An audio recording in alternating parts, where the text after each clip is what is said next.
All right, well, I'm Marlon Magdalena from the Jemez, or the Pueblo of Jemez. I'm also a state employee. I work at the Jemez Historic Site in Jemez Springs, formerly Jemez State Monument. So I guess I'll be talking about my flutes today and a little bit of background on flutes as well. I first got introduced to the flute back in 2007 at a powwow, of all places. Out in Jemez, they have one every year at the Red Rocks, Memorial Day. So once I got that flute, I started getting more interested in flutes and started researching more on flutes. Because before then, I didn't really know anything about flutes. But once I started doing more research, I actually found out, that we have a flute in Jemez Pueblo. So I found this picture that's actually from a book that was published by the Brooklyn Museum, and they had a flute in there that Stuart Cullen, I think that's how you pronounce his last name, he collected in the early 1900s. He went around different pueblos, bought a lot of things, either with permission or without permission. But he bought a flute out in Jemez Pueblo. It was actually made out of a reed. There's a lot of it that grows alongside the Rio Grande, also the Jemez River, but none of those reeds are big enough to actually make a flute out of. But they must have found a nice, good-sized one, and so they made a flute. This one here kind of resembles the layout, I guess, of the holes. The holes are more centrally located. It's a rim-blown, which is a type of flute, which is basically just one tube, and you have to have what they call an embouchure, a specific way of blowing into that flute. So I found that picture, and I also began researching on other types of flutes. Another one is called the block flute, which is comes a little bit later in history-wise. The rim-blowns have a longer history out here in the Southwest. Some were found in Arizona that dated back to about the 600s. Also, some were found out in Pueblo Bonito, out in Chaco Canyon by George Pepper, and one of the oldest parts of Pueblo Bonito. They're all rim-blown. Some were made out of cottonwood, some out of other types of trees, but they're all rim-blown. This one here I made out of bamboo, but it's based off of one of those older flutes found in Arizona. Those 4 flutes, they actually still exist. They're out in University of Arizona. There's 4 of them. And so this one's, I modeled after one of those flutes.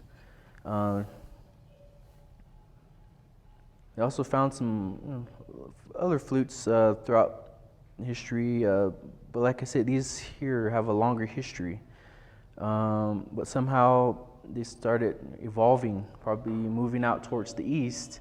And what we see now today is become more popularized, more standardized, which some people will call a Native American flute or a Native American style flute. But originally they were just called love flutes or courting flutes, because whoever would make it would play a song for whoever he was interested in, and play them a song. But nowadays, they're called Native American style flutes, mainly because if you're not Native American, you can't call it a Native American flute. And that's just because of the Indian Arts and Craft Act, just to protect different arts and crafts items from being sold by non-Native people. And so that's why that came about. But for me, I call these block flutes just because of how they're made. And I can show you how they work as well. Those flutes actually kind of died out. Not died out, we still use them in the pueblos, but mostly for ceremonies. But these ones here, these are the ones that have become more popularized, just because they're easy to play. You don't really have to you don't have to blow a certain way. You just have to blow slightly into this mouth end here, and just blow slightly and just move your fingers up and down. Most of the older ones, some that were made in the plains, had bird heads, like this one here. But the way they were made is it's a tube, but there's a little section here that's blocked off, and that makes it a two-chambered flute. So I call them two-chambered block flutes. And there's a little two openings here and a little open space right between them. So when you put this block, or some people will call it a bird or a fetish, and then they'll put it here, and what that creates is a little windway or a flue.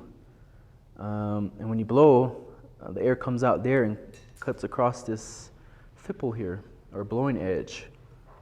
And that's what creates the sound. And then the tunings, the hole placement on the older flutes, it was just based off of eye, or how they thought it looks nice. And then the modern ones, they became more a standard tuning, so they could be played with other instruments. And we call it a pentatonic scale, which is just a five note scale. And they say just because it sounds nice, and that's how that tuning came about.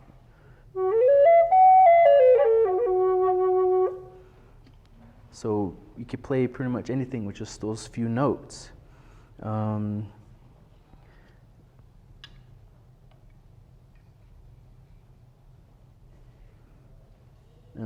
So you can see here, this one here is a little bit wider, a little bit bigger. It has a lower key, and some of these have a higher key, the smaller ones. And they can make them out of any wood. Some of the more traditional, or the earlier flutes were made out of the cedars or the junipers, or even just other types of branches. This one here is made out of an elderberry branch. An elderberry is it's a good wood to make flutes out of because it's easy to hollow out, because the center of that tree is soft. So all you have to do is just kind of drill it out, maybe with just an arrow or something, just to clear out the insides. But some of the older flutes were also split in half. This one here I made out of a yucca stalk, which grew like this. And what I did was just get a long knife and just split it down the center. A yucca stalk splits real nice, right straight down. Some woods will kind of cut unevenly and kind of just come out the side. So you have to be careful with splitting them in half. And then the inside would be carved out with a chisel, a gouge chisel is what it's called. And basically what you're doing is making two halves, and when you glue it together, it makes a tube. And that's the inside bore of the flute. And as you're carving it out as well, you're making that little blocked off section here. And you're also creating the holes here. This one here I made completely by hand carving. I didn't use any machinery. A lot of other makers will use different types of machines. This one here, you'll see a lot out here in Santa Fe as well as other places, because he makes them with machines, and with that you can make more and sell more. High Spirits is the name. Some of the shops here in Santa Fe have some of these. The gift shop here has High Spirits flutes. And with these, they're all just one piece. They don't split them in half. You're able to use long drills and just put them on a lathe and spin the flute onto that drill all the way down. And that's how these ones are created. They're a little bit easier to make if you have the equipment. Well, yeah. The bigger I guess the bigger they are, the lower the key. This one here's a low C.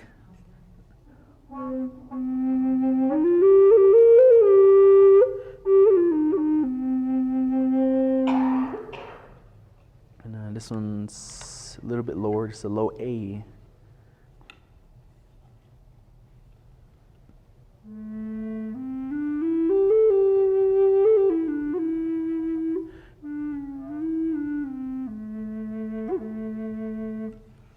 little bit, real low key.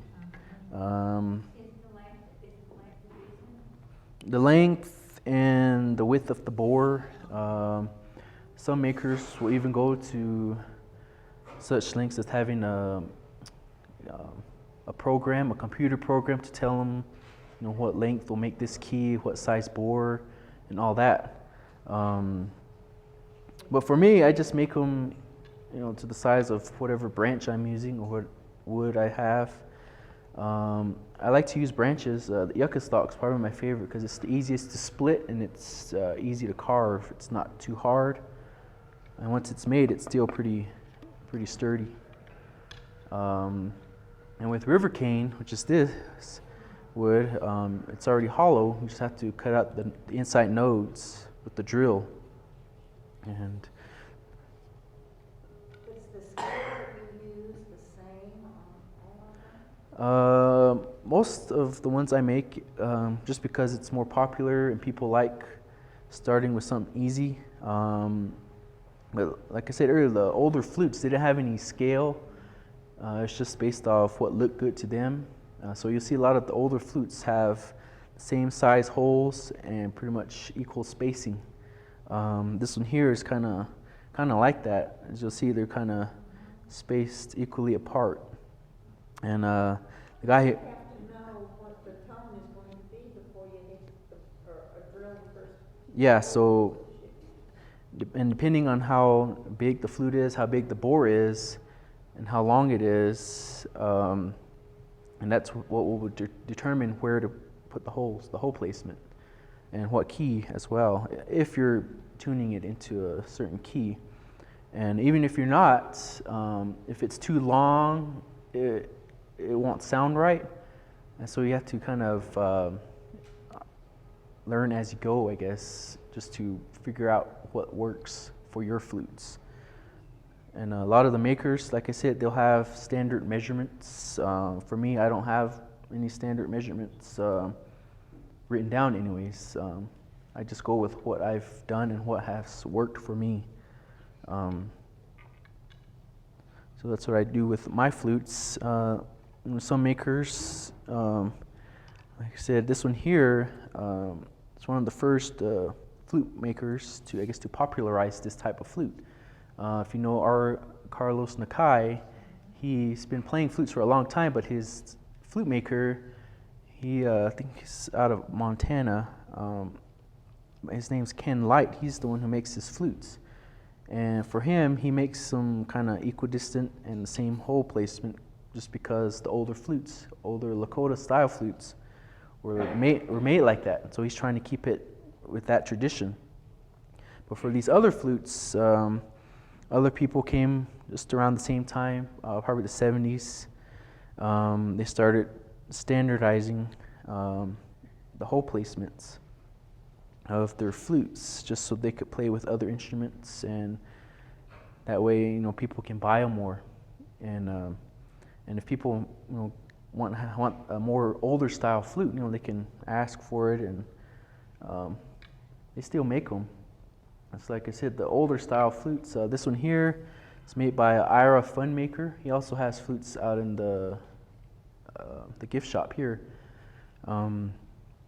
I actually found this one, kind of got lucky. I found it in a pawn shop for fairly cheap price than what they sell them for here. So, but I modified it though. This one here had glass eyes, but one of them was missing. So I inlaid some turquoise and some red clay here on one side and the other side as well. So I kind of modified it. I added some decoration. My wife made this little woven, kind of like a woven belt on here, and I added the shell necklace. Because for these types of flutes, they're not, they're just not musical instruments. They're living entities, living beings. So some will say that it's not a complete flute unless it's, it has a head. Because this bottom part is the top, where his head should be, and this one here is the bottom, and this is the body. And so that's why I have it like this. In our traditions in Jemez, the males always wear shell necklaces. Oh, sorry. And then that's why I have a shell there as well as on this one. out of shell. But for this one, I have an eagle bone, a piece of eagle bone, and I'll get into that too. So as I said, these ones here are a little bit old, I guess later in history. The rim bones are a little bit earlier, and then, but they probably started out as small bone flutes. And I actually have some examples here that I made out of an eagle bone. For us, it's allowed, I guess, for religious purposes to order eagles. My dad ordered one a few years ago, and he got it 2 years ago, I believe, and he had it in his freezer, drying out. And I came across a report that they had excavated out in the Jemez Valley, a site the UNM excavated, and they found some bone tools, bone implements, and in that picture there's some bone flutes. So that got me interested, and I remembered that my dad had an eagle, so I was like, hey, maybe I should try to make an eagle bone flute.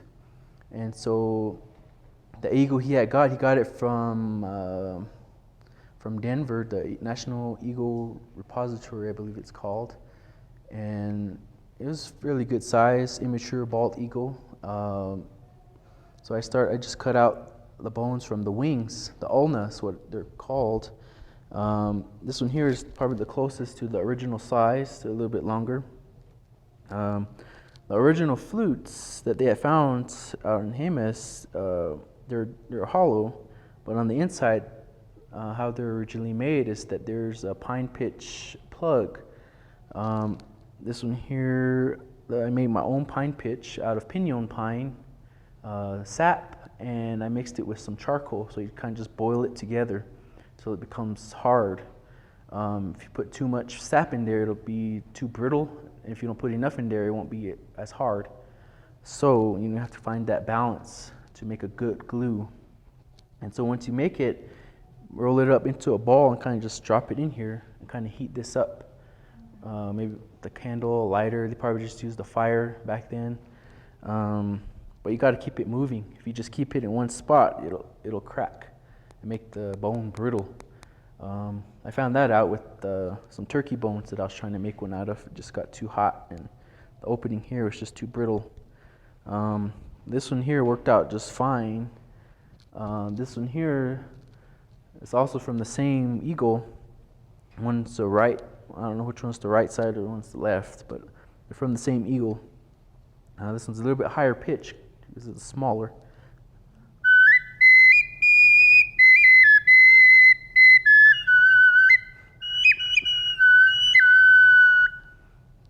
How that one sounds.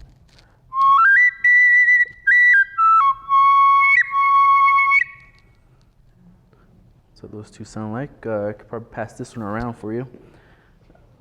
This one here kind of cracked on me while I was playing it. That's why I have this cord here just to prevent it from cracking even more. You can still kind of see the crack there. And the one I'm wearing actually cracked where this first hole was because I was kind of rushing to make it, and while I was drilling, it cracked. But I sealed it, and it works fine. But a lot of these eagle bone flutes were found at other sites as well, not just in Jemez. Up north, the Santa Fe, Alatewa sites, there's a lot of bone flutes that they have found. There's some up here in this new exhibit, the instruments. They are labeled as turkey bone flutes, but they're eagle. And there's also whistles that they made too, but they don't have any holes. And what they're meant to do is these ones here are meant to imitate eagles. Because if you've heard of eagles, or if you've heard them make their sound, you'll see in movies or other places, like a stereotypical eagle sound is actually a hawk sound, and it's not what eagles sound like. If you look up videos on YouTube or other places, they're more like here, so I'll try to make it kind of a shrieking sound that the eagles make. That's what these are meant to represent. They also use them maybe during hunting just to signal the other men that are out hunting, or even for war. The Lakota use them for their sun dance, but theirs, they don't have any holes, just one sound hole. And they'll decorate it with feathers, beads. But for us, the eagle bone is, I guess, decoration enough. And so I made these just a few years ago, and I've made some to sell. And it is illegal to sell eagles or any part of an eagle, even to trade or barter with any, even other native peoples. And I actually ordered another eagle, a full eagle, bald eagle, or a golden eagle. So they sent me a permit, so I'm actually legal to carry these. This one here also is based off of an eagle thigh bone, but it's actually made out of porcelain clay. This one I bought at a store out here in Santa Fe.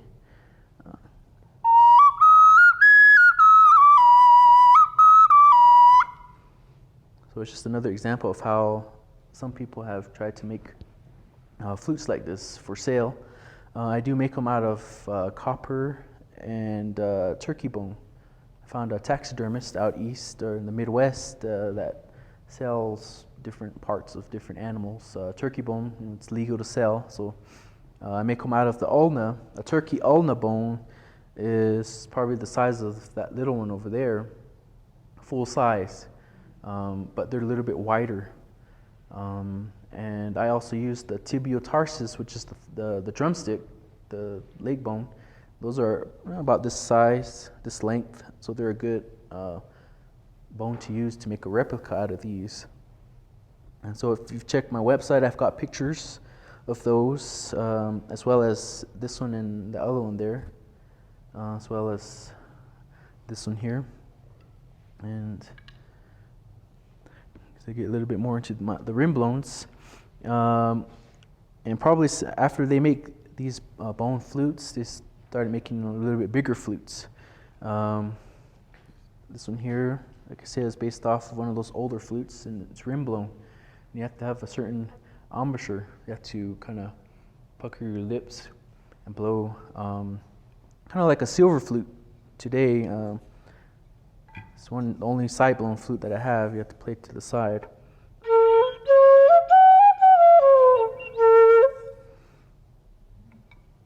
Then this is the rim blown.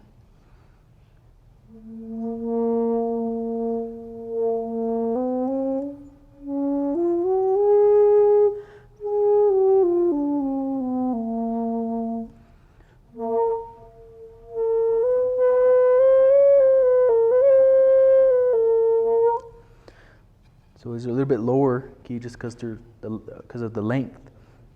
And we're not exactly sure because there's really no documentation on how they're actually played. But one of the flutes out in Arizona, you can see how they were putting their fingers, because that flute is all black, but where they were putting their fingers, just from playing it, it rubbed off the black. So you can see that their hands are like this, playing that flute. So you can see a long mark here without any black. And they either play how I just played it, or to the side like this.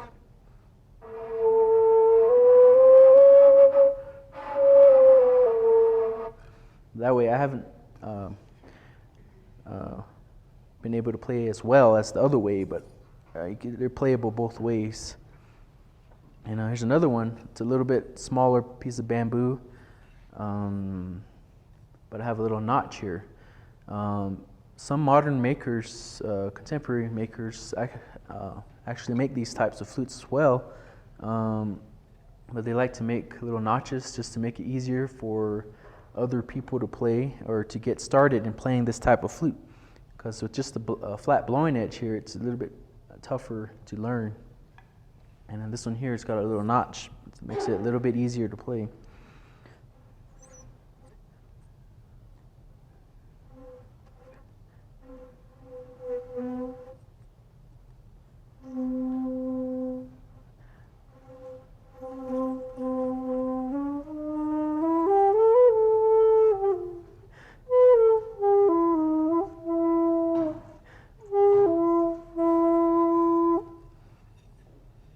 It'll be a little tougher, or a little bit easier, but this one's a weird flute. It's really small diameter bore, but the wider ones are a little bit easier to play. Other similar flutes that you see, this one's a Japanese shakuhachi, which is also made of bamboo.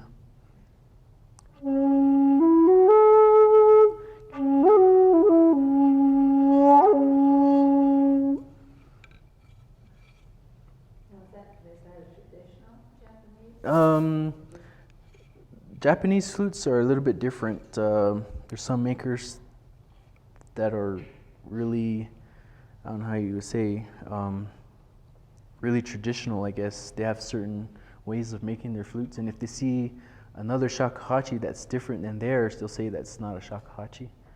Because even those, they have standards. It's become standardized over the years because it's been around so long, and the music that they have that goes along with it is old as well.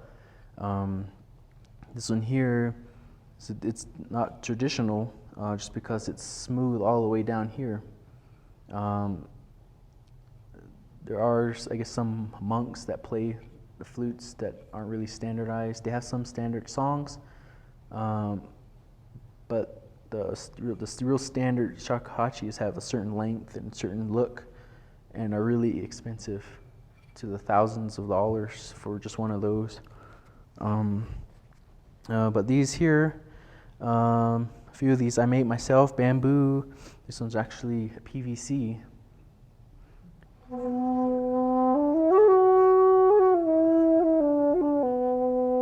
But you really wouldn't really know the difference unless I told you. This one here is PVC as well, and just painted yellow and blue.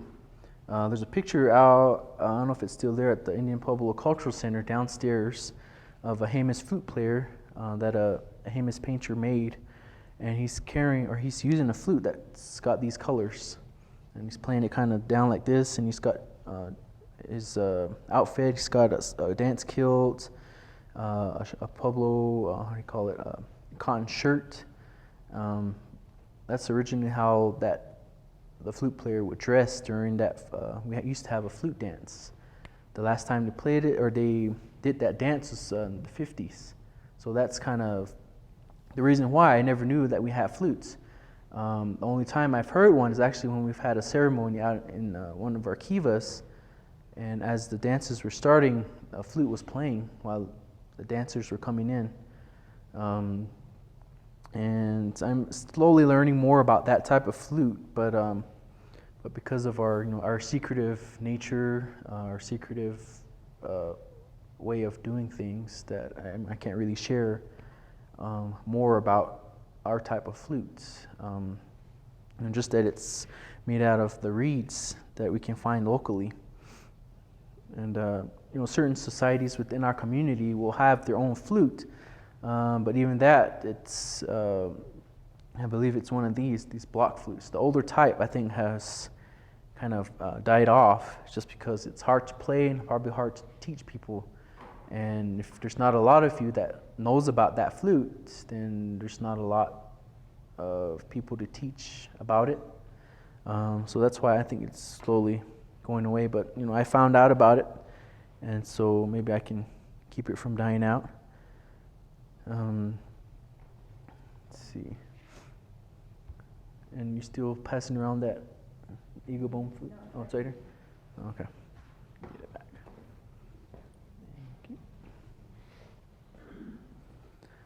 And let's see. And one of the other reasons why I came about learning the flute too, as well, is my uncle started playing flutes as well, and he was just a flute maker, or not a flute maker, a flute player.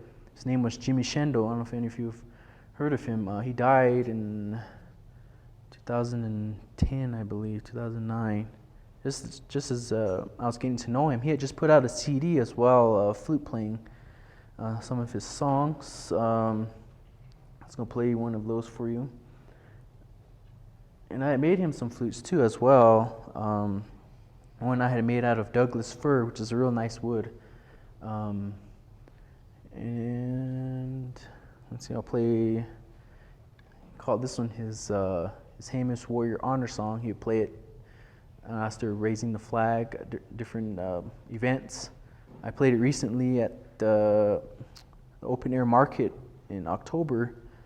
My cousin was part of their veterans association, so he asked me to play while they're raising the flag. So this is what that song is, Jemez Warrior Honor Song.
Thank you.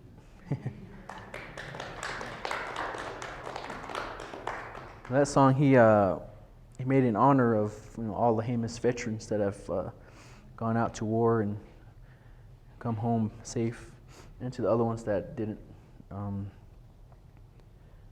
Let's see. Different makers like me. I've done this. The mallard head here is one of my only ones that I've actually made for myself. And then this one here as well. This one here is an A. It's a little bit higher key than this one. This one was an F sharp. And the way I do my flutes, I try to keep it as simple as possible. And if I want to, I'll add more decoration. Like this one here, I did several things here. I kind of carved out these 3 lines, left this space here natural, painted it yellow, green, and actually carved this cloud here, the rain coming down.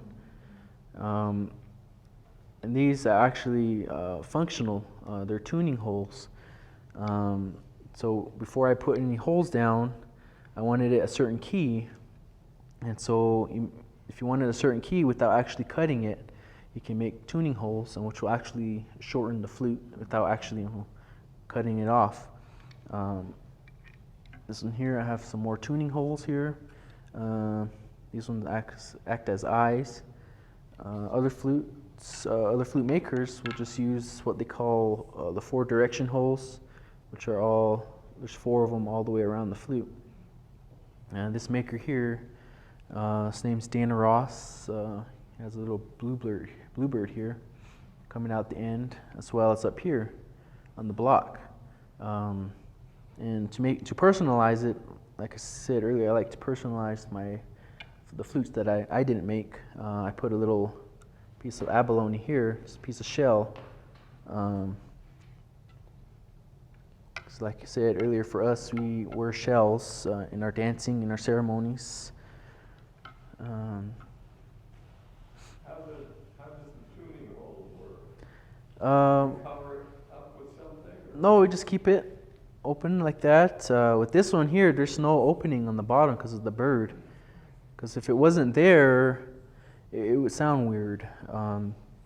So by this, it opens up this end here and allows it. Let's see, how can I explain it more better? See, I don't think I have another one. See, with this here, if I kept all this closed, it would be a deeper tone. But by opening these holes, I'm able to bring it up another key to make it a little higher sound. So what actually it does is, I guess these holes are equal to cutting it at a certain length. So with this one here, if I didn't have these holes, or if this guy didn't put any holes, if you wanted it the same key, you would have to have it maybe about this length here in order for it to be the same key. So, and even for the holes, the playing holes, you can tune it by making it bigger. That makes the note sharper. So with these tuning holes, if you make them bigger, it will make that key, the bottom key, higher. And this one here is probably one of my favorites. It's made out of, I guess, a real exotic wood. It's called Carreto, which I had never heard before. And he also does some real nice inlay with other woods in the middle. Yellow heart, and I believe this middle one is called butternut. And as well as up here, that's how this one sounds.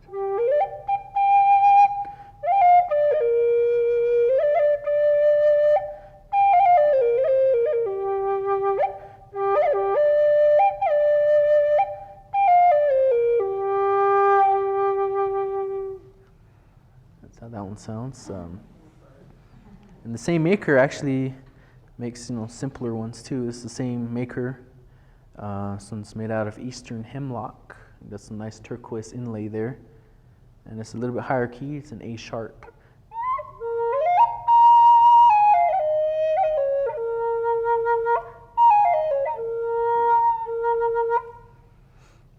So different makers, will make simple flutes to the more exotic. But I try to keep it simple, like I said. There's this other older style flute that has what they call a warble. Some people don't like it, but a lot of the older flutes have that warble. This one actually has it, kind of by accident, I guess, just because the way I made the inside there. See if I can get it to warble for you.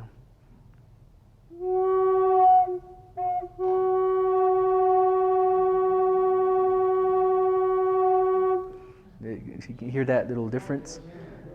But some people, you can make that warble with your stomach, just by doing it a certain way. Because a lot of the flutes don't do that. They just make one note here. It's just one clear tone, but you can make that warble with.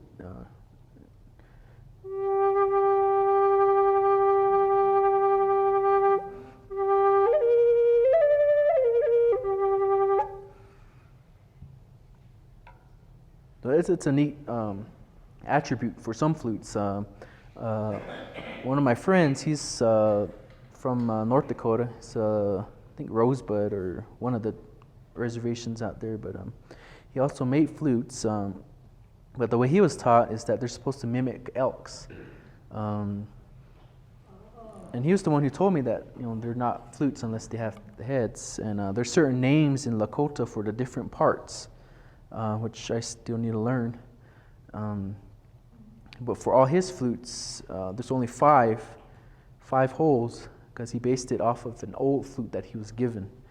And all the holes, he said, are supposed to overblow.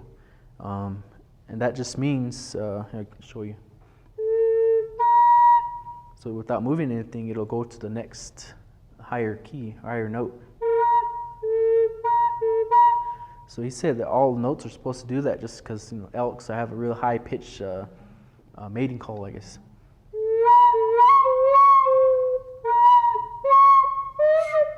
Yeah, only 2 of those can do that, but that's one thing that he taught me. Any questions at this point? Did you grow up learning how to play a flute, or was this an adult? Yeah, well, 2007, how old was I? How old am I now? My early 20s, I think it was. But yeah, I heard it, other places, but never interested me until that time, 2007, when I came to this booth and this guy was selling some flutes, and I started playing. I was like, hey, this sounds nice. Maybe I should buy it. So I bought it. And from there, just the internet. It's got many resources on flutes, and found some places that actually had plans on how to make some. And so I started, and I also started buying other flutes too, just to see what they did. That original one I actually don't have anymore, because I kind of experimented on it, and so a lot of I have a few flutes. I used to have more flutes. So some of them I traded away for other flutes. I sold some, and I kind of destroyed some just because I was working on them and just didn't turn out right. Even the ones that I make myself, don't always turn out. But when they do, they're real nice. Like this one here, I was selling. But since no one bought it, I said, I'm going to keep that one, because I don't have, a lot of flutes that I have aren't mine. So it's nice to have one of my own flutes that I can actually show what I can do. I actually have another one that I just recently finished, which is a rim blown, but it's for a trade. I'm trading a man from, I think he's from Juneau, it's a Linkit. He's going to do some artwork for me, but it's rim blown, and it's it showcased my wood burning, my pyrography skills, I guess I could say, but I don't have any of that here. Just wood burning, nice designs all around. I'll have that on my website soon when I get some pictures of it.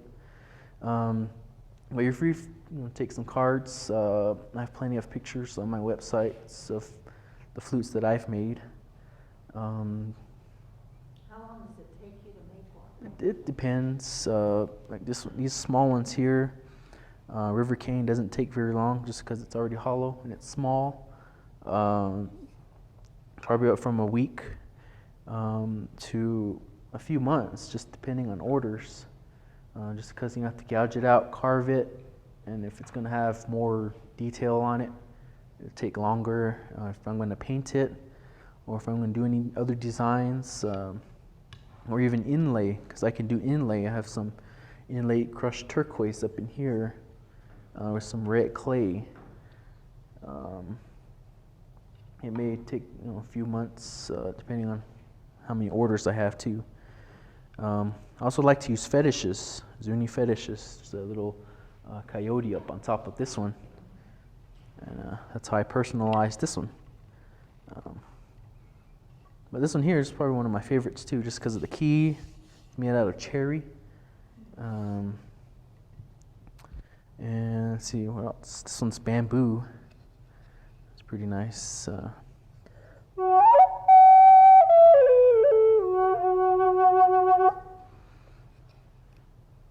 Top, made the block myself, different woods. Real nice rock that I found many years ago. I think when I was a kid, I had it laying around and glued it on top of that.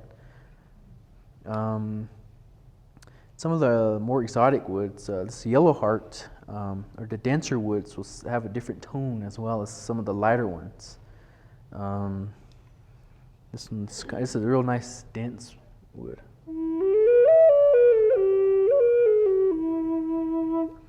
Have a more clearer tone.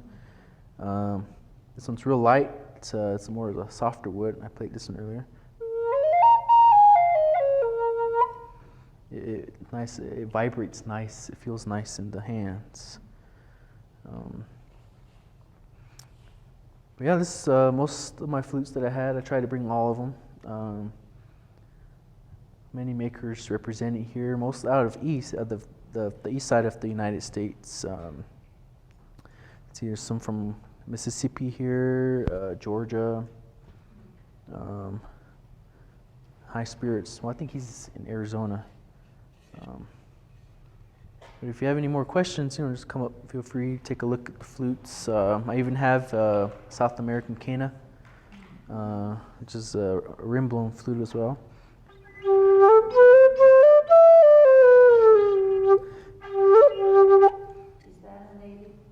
It's South American native. These ones also started out as bone flutes as well. And then over the years, this one became standardized just like the shakuhachi. This one here, it's got a big notch here. And these holes are tuned to kind of like a modern silver flute. It's got a hole in the back too as well. So does it really matter where you place the hole on the flute? the way I do it is I have to find out where the edge of this is, or the back of the sound hole, and to the bottom of the flutes. And if there's tuning holes, I kind of go below those, and I measure half and half that and quarter it, and then between these certain measurements is where I place them.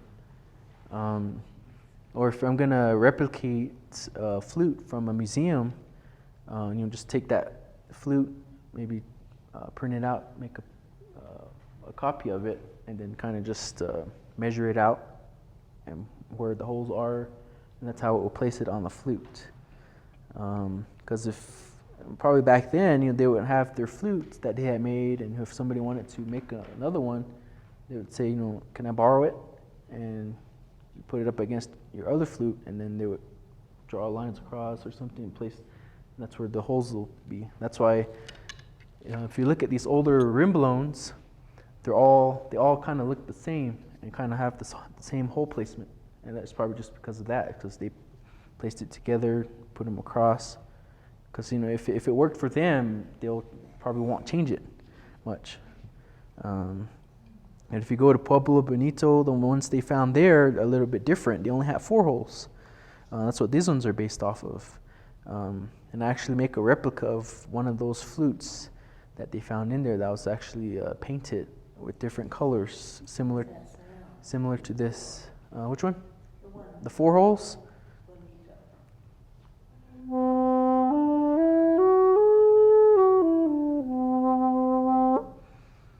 And these ones that they make there were long, maybe a little bit longer than this.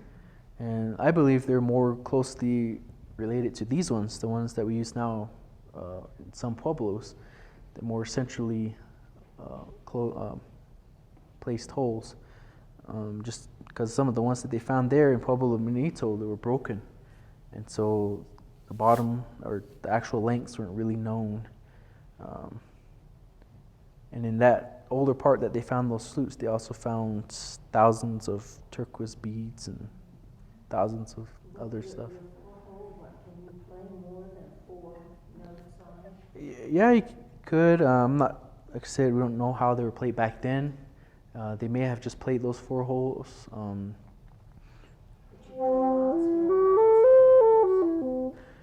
Yeah, with the 6 holes, you can have more notes.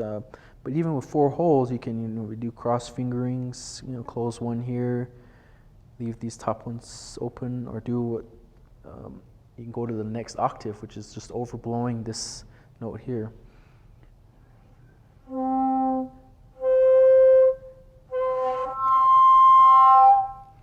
You just gotta tighten up your lips and blow a little bit harder and it'll jump another key. So if you have any other questions, I think that'll...